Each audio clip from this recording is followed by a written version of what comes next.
Bonjour à tous, Lisa et Wilfried. Aujourd'hui on profite du beau temps pour voir ensemble les bons gestes à adopter face à un départ de feu. Oui mais Lisa, un feu, qu'est-ce que c'est? Un feu se compose de 3 éléments.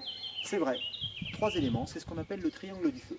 Premier élément Lisa, Le combustible, le combustible, c'est ce qui brûle. Un exemple?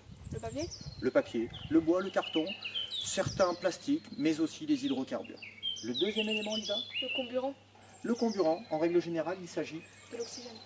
de l'oxygène de l'air, c'est vrai. Et enfin, troisième élément, L'énergie d'activation, l'énergie d'activation, c'est ce qui va démarrer le feu. Un exemple? un court-circuit, Un court-circuit, c'est vrai, mais aussi une flamme, la foudre et aussi la fermentation. Il existe différents types de feux. Pour ça, ils ont été classés. C'est ce qu'on appelle les classes de feu et c'est l'objet de notre deuxième partie. Différents types de feux identifiés dans les classes de feu.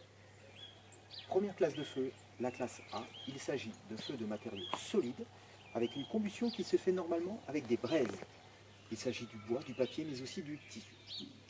Deuxième classe de feu, les feux de classe B.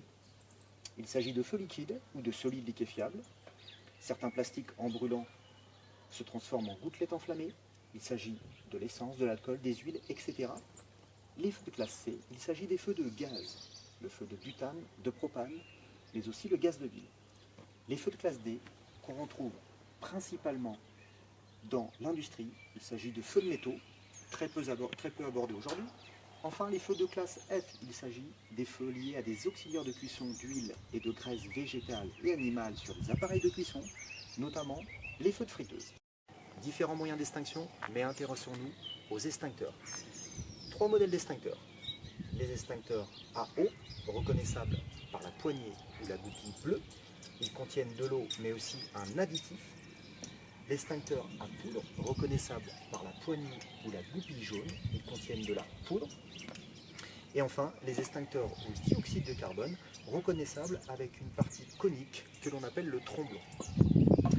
Chaque extincteur, on y retrouve un mode d'emploi en nous indiquant sur ce modèle qu'il s'agit d'un extincteur à eau avec de l'additif, son utilisation et ce que nous avons vu précédemment, les classes de feu utilisables pour l'extincteur à eau, feu de classe A, feu de classe B.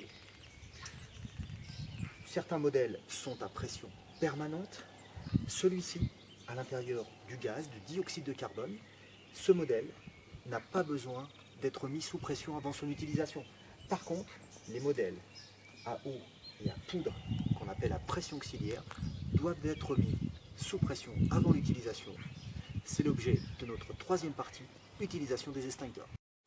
Nous retrouvons nos 3 extincteurs. Les extincteurs à eau, les extincteurs à poudre et les extincteurs au dioxyde de carbone, au CO2. Arrêtons-nous tout de suite sur l'extincteur à poudre. Cet extincteur, vous n'allez l'utiliser que sur des feux d'hydrocarbures importants. Pourquoi pas dans une chaufferie, ce n'est pas celui que vous utiliserez le plus souvent.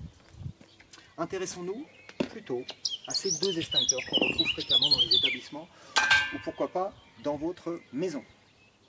L'extincteur à eau, comment l'utiliser? Dans un premier temps, on va venir retirer la goupille.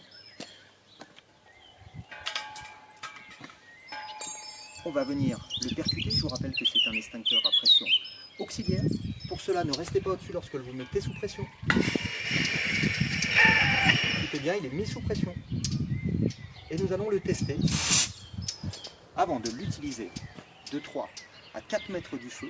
Et nous nous rapprocherons, nous verrons la démonstration tout à l'heure avec Lisa. Enfin, dernier extincteur, l'extincteur CO2. Assurez-vous toujours avant de l'utiliser que le cône, le tromblon est bien présent.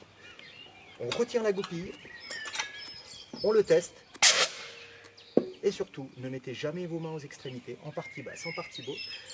Le gaz, en étant évacué de l'appareil, va devenir très froid. Vous risquez de vous brûler. Gardez bien la main au milieu de l'appareil. Tenez-vous à une distance d'environ 1 mètre du feu avant de pouvoir éteindre votre feu. Je vous rappelle que cet extincteur agit sur les feux de classe B, indispensable sur les feux électriques. Pour vous en souvenir, il y a un cône, un feu électrique. Je recherche un extincteur avec une partie conique. Électrique, conique, ça rime, ça tombe bien.